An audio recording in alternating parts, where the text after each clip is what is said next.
Good evening, ladies and gentlemen and colleagues. In the past few days, we've been looking at various steps and measures that need to be taken in conducting our research. But the bottom line is that at the end of everything, we should be able to put together all that we've done in the form of a document to be presented as a dissertation to the college or to any other institution for that matter. And for our discussion this evening, we're hoping that by the end of our interaction, we should be able to describe the various components in the dissertation and explain what goes into each of the components. And this is the outline. We look at what a dissertation is, the introduction chapter, the aims and objectives, literature review, the methodology, the results chapter, the discussion chapter, and then the conclusions and recommendations and the appendix. What is a dissertation? The first usage of the word in the English language in 1651 gives a useful starting definition. It is an extended written treatment of a subject. And another useful clue is found in the Latin origin of the word. Dissertation comes from a Latin word dissertare, which means to debate. And the word debate therefore implies a discussion involving different points of view or sets of ideas. And a dissertation will therefore not only examine a subject, but review different points of view about that subject.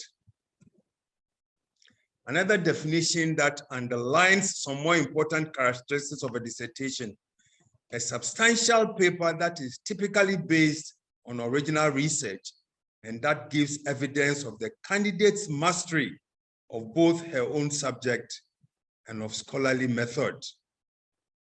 And so dissertation will show that the writer knows her subject, the key facts and different points of view in it, but it also advances a point of view resulting from an original research.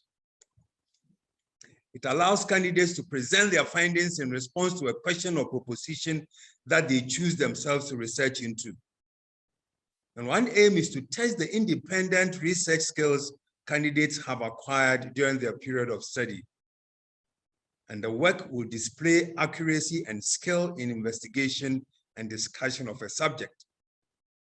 The discussion will give evidence of critical analysis, that is standing back from your subject and weighing up the pros and cons.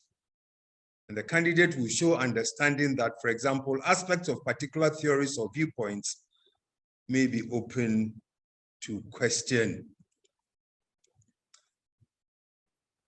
It may be one of the longest, most difficult, and most important assignments completed during the period of training. And it may require months of preparation and hard work. But it can also be rewarding, particularly if candidate is passionate about the choice of topic. And it is definitely a good idea to make sure you choose a subject you are genuinely interested in. So we move on to the introduction chapter. This usually is the first chapter of the dissertation, and it's therefore essential to draw the reader in with a strong beginning.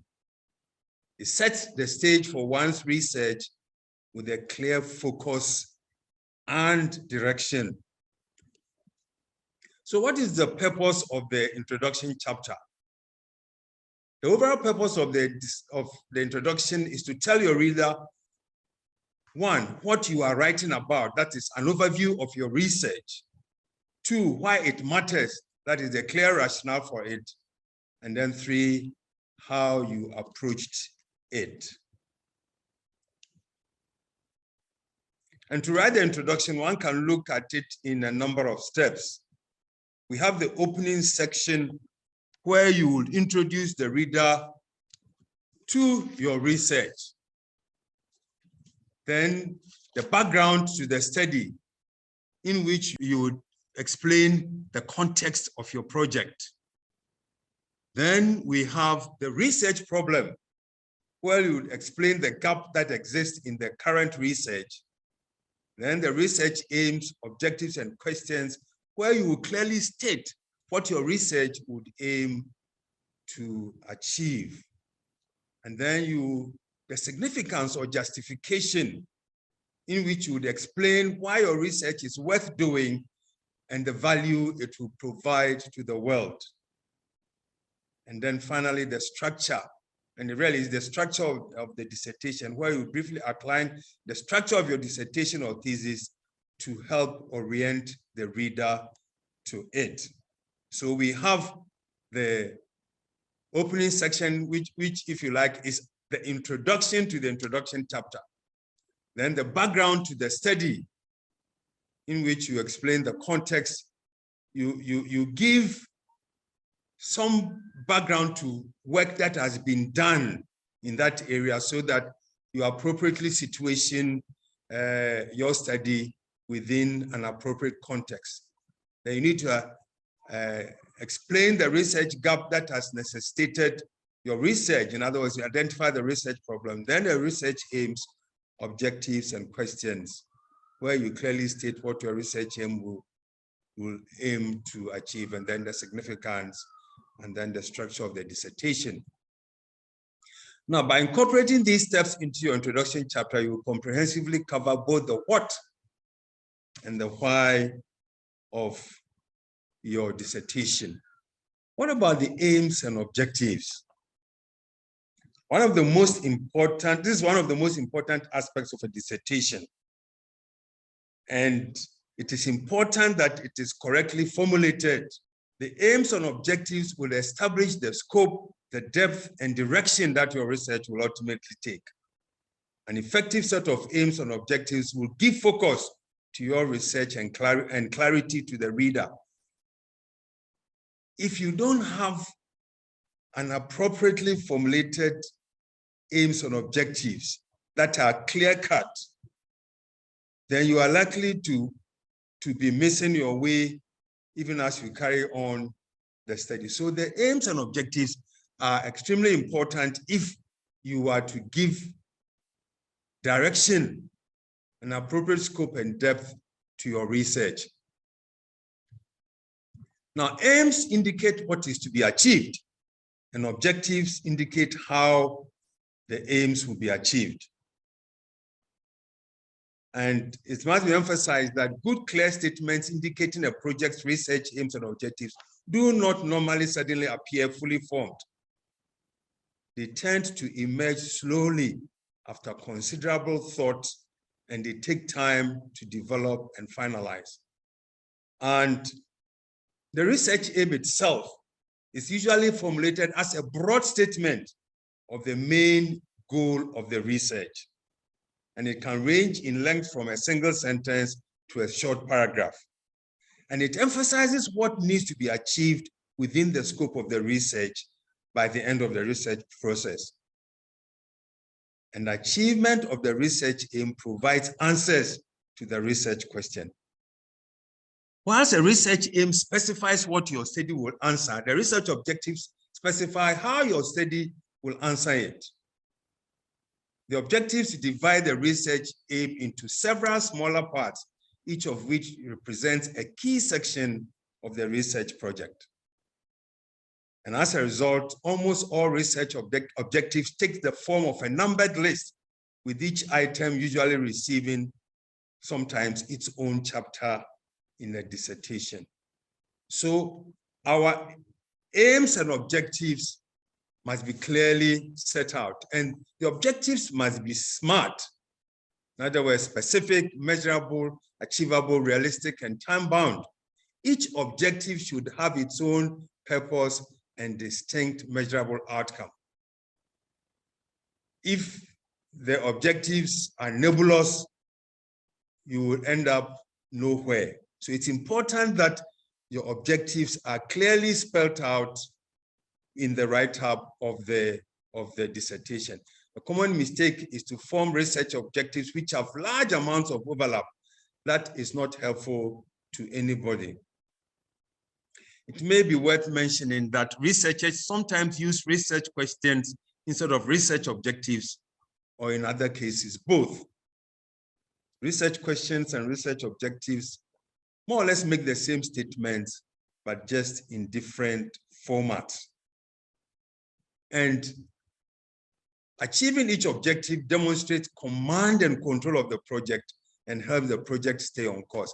It cannot be overemphasized the importance of having appropriately formulated aims and objectives, because over and over, you will be coming back to these aims and objectives in order to stay on course and be on the right path in your dissertation writing.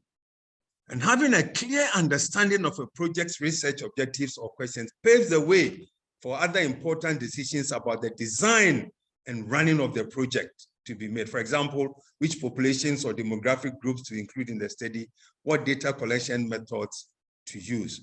So your aims and objectives must be clearly, of course, all this would have been done in the research proposal, but you must clearly state these in your write-up of the dissertation. So that is it for the aims and objectives. Quite often these are put at the end, come at the tail end of the introduction to the introduction chapter that I have already talked about. The other very important chapter is that dealing with the literature review. And this is very, very important because it's not unusual to find a literature review which is just a compilation of studies or articles, but the literature review is supposed to be an objective, concise, critical summary of published literature relevant to the topic being researched. And it may include scholarly articles, books, and other sources relevant to the particular area of research. It enumerates, describes, summarizes, and objectively evaluates and clarifies previous research. Let me emphasize that it is not a just a descriptive list of the material available or a set of summaries of it.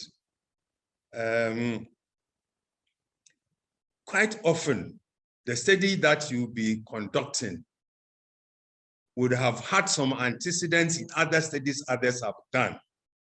Unless you are inventing something new, you would have to, as it were, stand on the shoulders of others to carry out what you are doing.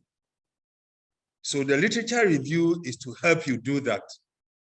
And it conveys to the reader what knowledge and ideas have been established on a topic and what their strengths and weaknesses are. And the usefulness of it is that it demonstrates a solid understanding of the state of research around one's research question.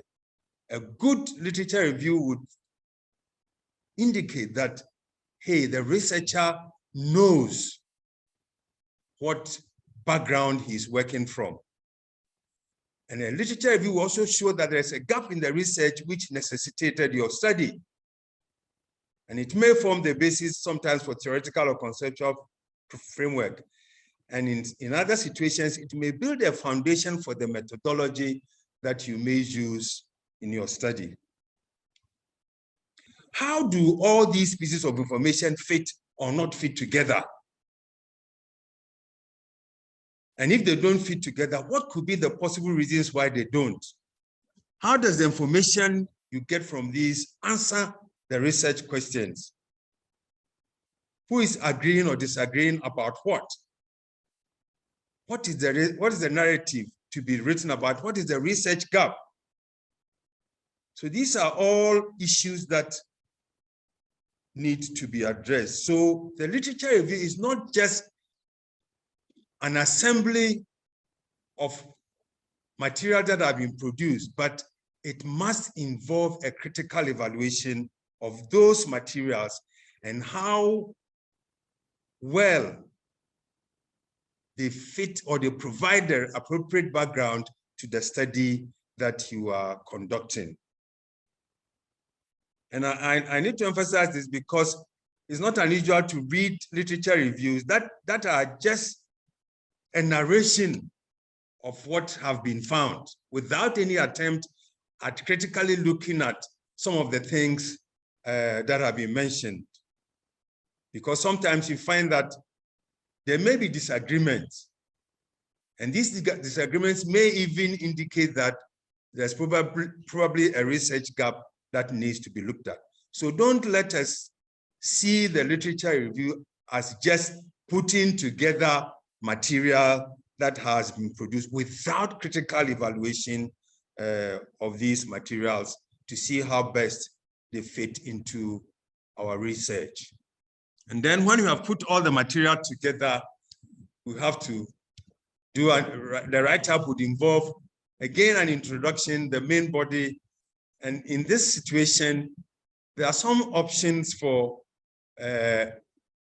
analyzing the literature. You can do it in chronological order, that is in date order or in themes, or sometimes in the methodologies that have been used. And then you have to provide a conclusion that would summarize the literature on the subject of your study and how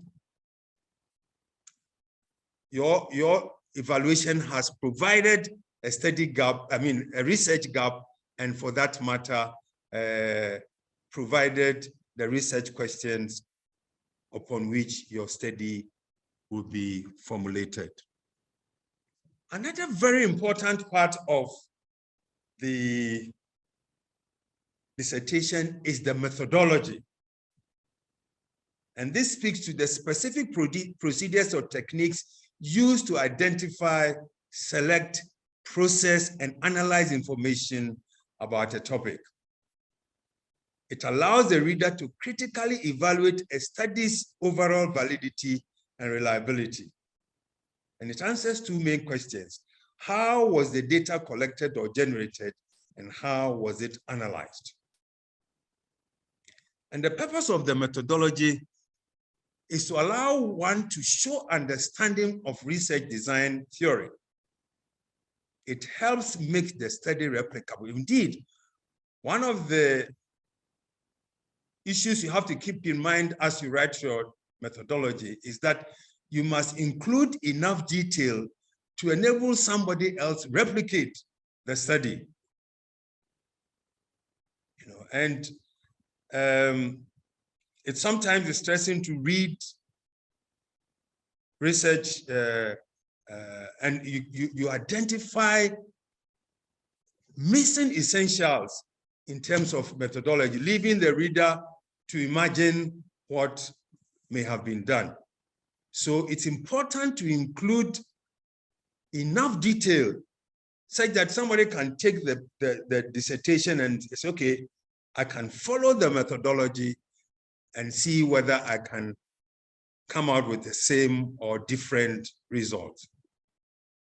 And the methodology also allows identification and discussion of limitations arising from it and how these were mitigated. And it's important to draw a rough outline first. Of course, all this would have been done in the proposal, but sometimes certain exigencies may necessitate you making some modification to the methodology, and it's important to clarify all these, explain why certain things were done differently from what they were supposed to have been.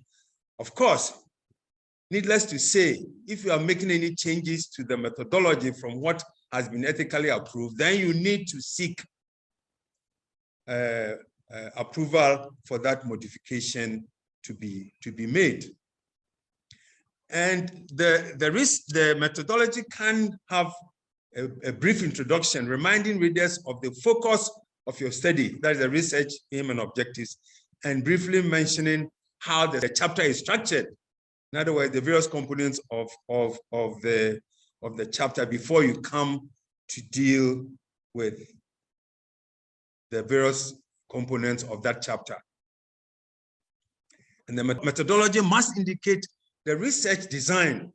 All the key design choices must be detailed and justified in a logical manner.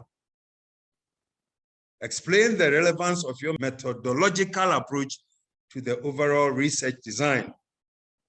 This means that the methodology must be appropriate to achieve the research paper's objective. And again, it sometimes can be distressing to read descriptions of methodology, which sometimes may not achieve the aims of the study. And the research, it's necessary to indicate the research type, whether it's quantitative or qualitative, the research strategy, whether it's experimental or observational, and the time horizon, whether it is cross-sectional or longitudinal. It is important to indicate the data collection techniques. The tools and instruments used in collecting the data must be indicated, and how they are going to be used explained. These tools and instruments can be surveys, questionnaires, and others for interviews. And when using methods that readers may be unfamiliar with, it is essential to provide background information about these methods. So that is a very important issue, that you are using an instrument that the reading public may not be very familiar with. It's important to provide some background to that and if indicate whether that instrument has been appropriately validated or not. The sample size determination is also very important, because if you don't have the appropriate sample size, that will detract from the validity and reliability of the whole study and the results that you get from it. And it's important, I cannot overemphasize the importance of seeking advice from the statistician in the design of the study, because you need to use appropriate formula. I recently had to review a paper in which the authors had one group that had had an intervention and another group that had not had an intervention, and was comparing certain parameters. And then they used Cochrane's formula to determine the sample size and then split the sample size into two. And as soon as I read this, I said, this is totally incorrect. The people obviously don't understand how sample size is calculated. So my comment was that they should describe, the method they used for the sample size calculation was wrong. So they should describe how they did it. And then they came back and said, oh, the sample size was determined by convenience. There's nothing in statistics that suggests that you can determine sample size by convenience. It has to be appropriately determined using the right formula. And you need to explain your sampling process. How did you select your sample? Which method did you use? And why did you use that particular method for the sampling? And then your data analysis techniques. The data analysis techniques must be appropriate for the kind of data you collected, the kind of study you are carrying out. And sometimes you read some manuscripts and you realize that the authors don't understand the statistics they are using. They are using chi-square test when it's inappropriate. They are using independent t-test when they should do what they should do is a paired t-test. So it's important that we get the data analysis techniques right. And I've already indicated that it is essential to consult a statistician early in the drafting of the proposal, because there is no use in doing all the work only to find that you have done things wrongly, and therefore all the work that you've done is probably going to come to nothing. Ethical issues must be clearly addressed. Where ethical approval was obtained from must be clearly indicated, and how recruited participants are going to be counseled, and what consent they are going to provide before they are enrolled. Important to indicate to the potential participants that they are under no obligation to participate in the research, and even when they have agreed, they are at liberty at any time to withdraw without suffering any adverse consequences. And usually when you are writing the proposal, you use the future tense, but it's important to remind yourself that when you are writing the methodology for the dissertation, it has to be in the past tense. Every study would have some limitations, particularly in the methodology. And it's important to address those. I mean, you would usually place the limitations at the end of the discussion, but certain limitations like lack of time, in other words, you're not able to, for whatever reason, able to conduct the study in the time that you propose to do, or there were some unforeseen budget constraints, or even method limitations having to do with the method of analysis, or even difficulties with sampling issues. Because even though you would have put together your proposal as to what you want to do, there may be situations that may make it impossible to achieve everything that you would have set out to do. So it's important to outline the limitations, justify why the limitations occurred, and what actions you took to mitigate the limitations, and emphasize that in spite of these limitations, there is value in the work that you've done and its outcomes. As far as limitations are concerned, as I've indicated, there are bound to be limitations, and it's important to be critical of your methodological shortcomings. And sometimes by being critical, you demonstrate that you have a strong understanding of research design. But, and this is a big but, do not beat your methodology to death. Sometimes you read dissertations and it's as if the authors feel that they must find limitations.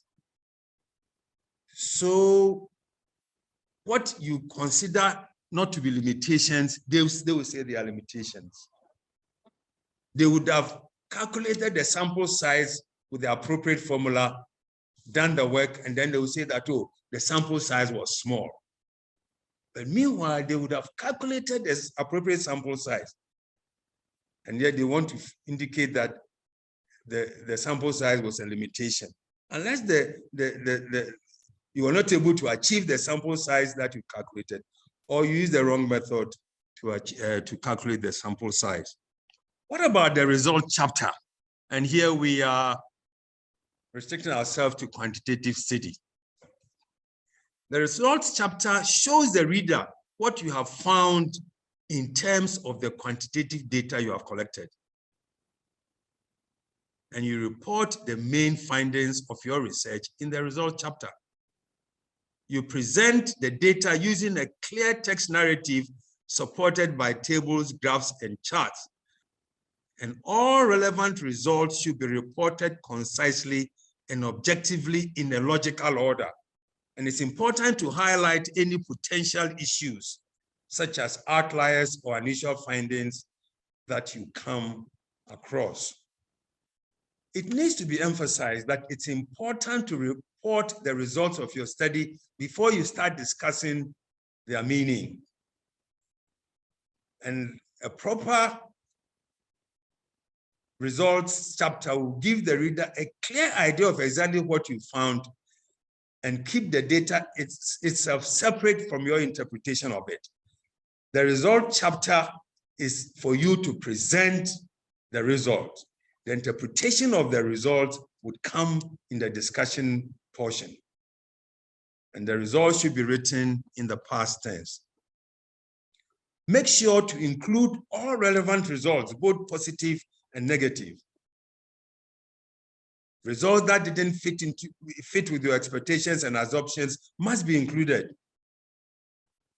Do not speculate on their meaning or consequences. This should be saved for the discussion and conclusion. Sometimes when research is being carried out, we expect certain outcomes. And when we don't get those outcomes, we tend to think that our study and our results are not significant. You don't approach the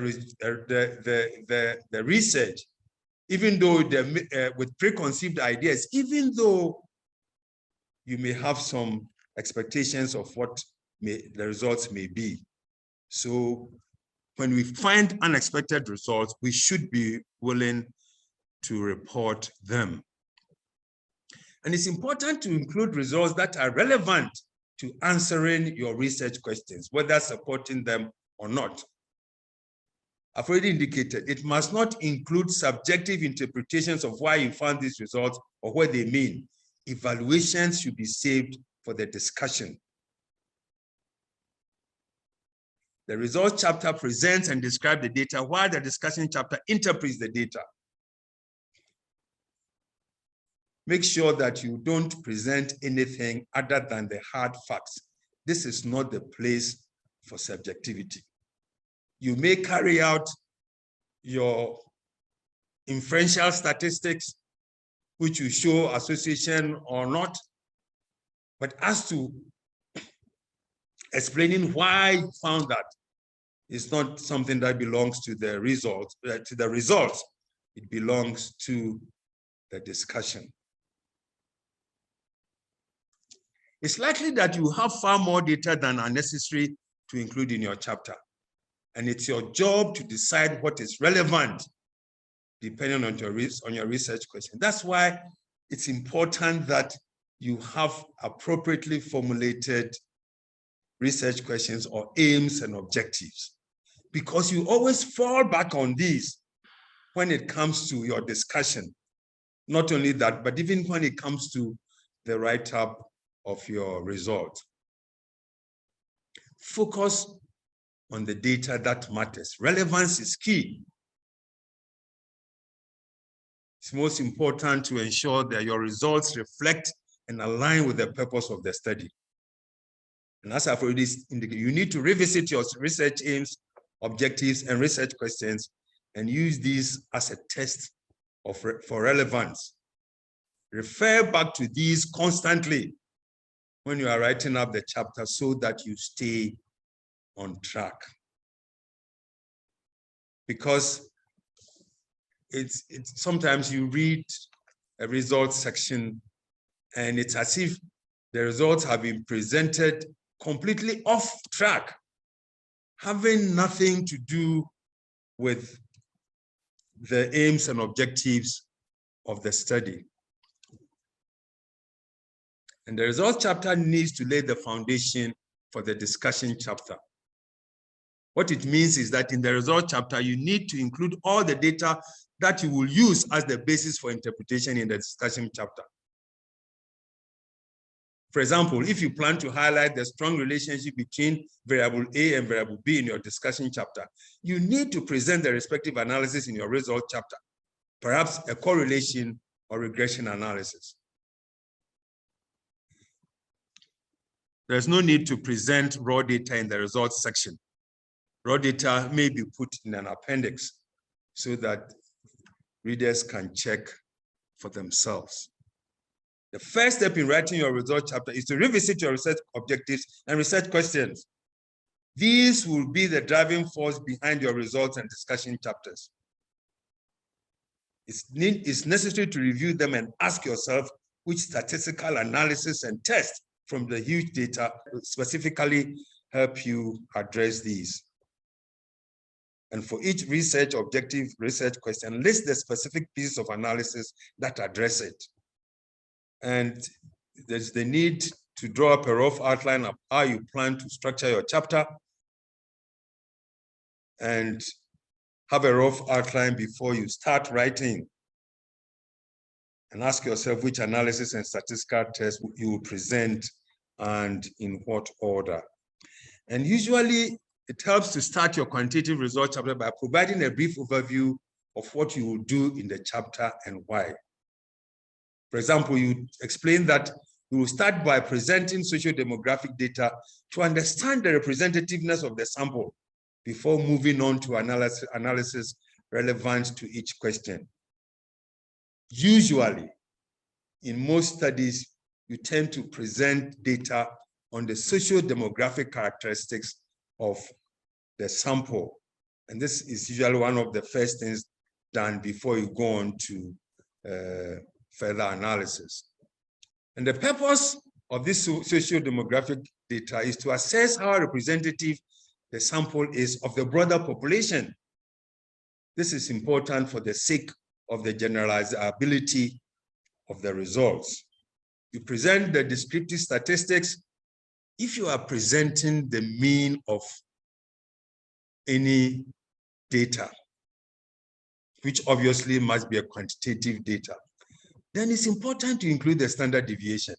Some write the mean and don't include the standard deviation. And again, if you have a mean of a large data, which is an exact whole number, that raises questions. I'm not saying it's impossible, but if you find the mean age of a group of 120 individuals and you get an exact value, 29, that raises a lot of questions. Of course, you use the mode and median depending upon the kind of data you have. And then frequencies, percentages, tables, graphs, charts. And tables are used to communicate exact values, giving a concise overview of various results. Graphs and charts are used to visualize trends and relationships, giving an at-a-glance illustration of key findings. And give your tables and figures clear descriptive titles and labels so the reader can easily understand what is being shown. It's important to refer to all tables and figures in the text. The text content needs to present a clear narrative that can stand on its own. In other words, don't rely purely on your figures and tables to convey your key points. Because if you have a table or a figure and you don't make reference to it at all in the write-up of the results, then it makes it difficult for the reader to see the relevance of that. And highlight the crucial trends and values in the text. The text should summarize or elaborate on specific aspects of your tables and figures, not just restate the same numbers that you've already presented. Figures and tables should complement the writing, not carry it. And of course, you need to present the inferential statistics and hypothesis tests and provide a chapter summary. To wrap up your result chapter and transition to the discussion chapter, you should provide a brief summary of the key findings at the end of that chapter and highlight the findings most relevant to your research objectives and research questions. Now, the discussion chapter. This is meant to interpret and explain your results within the dissertation. And it contrasts with the results chapter where one merely presents and describes the analysis and its findings. The discussion chapter elaborates on and evaluates the research findings and discusses the significance and implications of the results. And It offers the opportunity to situate the research findings in terms of research questions or hypotheses and tie them back to previous studies and literature. Have a look at how relevant and or significant the findings are to your field of research and argue for the conclusions that you draw from your analysis. Simply put, the discussion chapter is there for you to interact with and explain your research findings in a thorough and coherent manner. So, how do your results compare with what others have reported? In the first place, were your results what you expected? If not, what could explain it? How do your results stand in comparison with what others have reported? Are they similar? Are they different? If they are different, what explanations are there for the differences? So the discussion, even though one can give a summary of the main results as an introduction to the discussion is not the place to repeat the results. You find that some authors would repeat the results in the discussion rather than discussing the results that they have got. The discussion chapter should analyze, explore the meaning of, and identify the importance of the data presented in the result chapter. The results are given some form of meaning by evaluating and interpreting them. The discussion helps answer the research questions, achieves your research aims, and supports your overall conclusions. The discussion chapter should focus on findings that are directly connected to your research aims and questions. And do not waste precious time on findings that are not central to the purpose of your research project. You see, the discussion chapter is a reflection of the results chapter, and it is important that no new findings are reported here. Again, it is not unusual to find that outcomes of the study that have not been included in the results appear in the discussion. The discussion chapter is not the place to first provide new findings. Claims cannot be presented here if the relevant data were not presented in the result chapter first. Every discussion point raised in this chapter should have been covered in the respective data analysis in the result chapter. If this hasn't been done, there will be the need to go back and adjust the results chapter accordingly.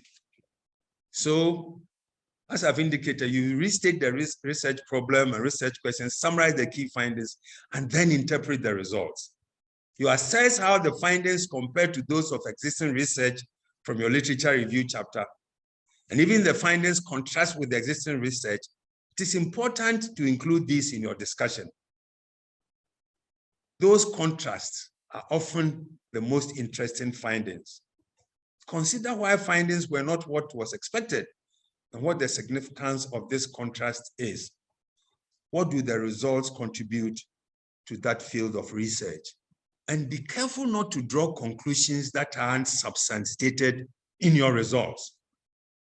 Every claim made needs to be backed up with evidence of findings from the data. And data needs to have been presented in the results section. I've already indicated that. You cannot discuss results that you have not made available in the results section. And it's important to acknowledge the limitations of the study, as I have already indicated. You make recommendations for implementation and future research. How do the outcomes of your work impact, or what are the implications of the outcomes of your work for, let's say, clinical practice or future research? The practical application of your study findings for clinical practice and or policy formulation, and then suggestions for future research. Then you provide a concluding summary, which is a brief recap of the key findings, the findings that directly address your research questions. And you should tell the reader what the study has found on what they need to take away from reading your report.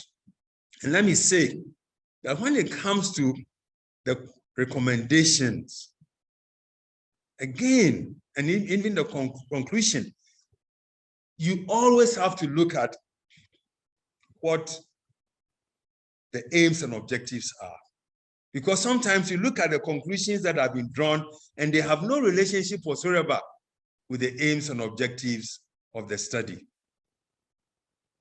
You always have to go back to those in order to stay on course. And if you are going to make any recommendations, it is important that those recommendations are appropriately situated in your discussion so that you don't ambush your reader with a recommendation that has no mention at all in your discussion of the results. And then, of course, is the appendix. The appendix is a section at the end of the dissertation that contains supplementary information to the main thesis and usually appears after the references. Any information that is important should be mentioned in the main body of the dissertation. However, some information that is not directly relevant to the topic of research but might be useful to your audience could be provided under the appendices section. And it's important to ensure that your readers can understand the contents of your dissertation paper without necessarily having to be looking at the appendices. So what may be included in the appendix? Sometimes raw data. I mentioned earlier on that there's no reason why to put raw data in the results section. But you can put some raw data in the appendix, illustrations and findings as a result of data analysis that don't directly address the research question, but are essential to be shown. Even though abbreviations and glossary are usually placed at the beginning of the dissertation, some may prefer to put it at the end under appendices and may contain details of surveys and questionnaires and interviews. And sometimes letters and correspondence between yourself and other researchers or places where you sought permission to reuse copyright material. This will help ensure that your dissertation doesn't become suspected of plagiarism. And then, of course, participant information and consent forms may be included in these. And it's usually better to opt for several different appendices instead of having just one single appendix containing everything. It's usually better to have different appendices, as this allows organization of supplementary information into relevant categories. Use the same formatting as the rest of the dissertation. And each appendix should start on a new page and be given a unique title and identifying letter, such as, for example, Appendix A, raw data. And doing this allows for easier reference to the appendix headings in the text of your main body should you need to do that. Thank you very much.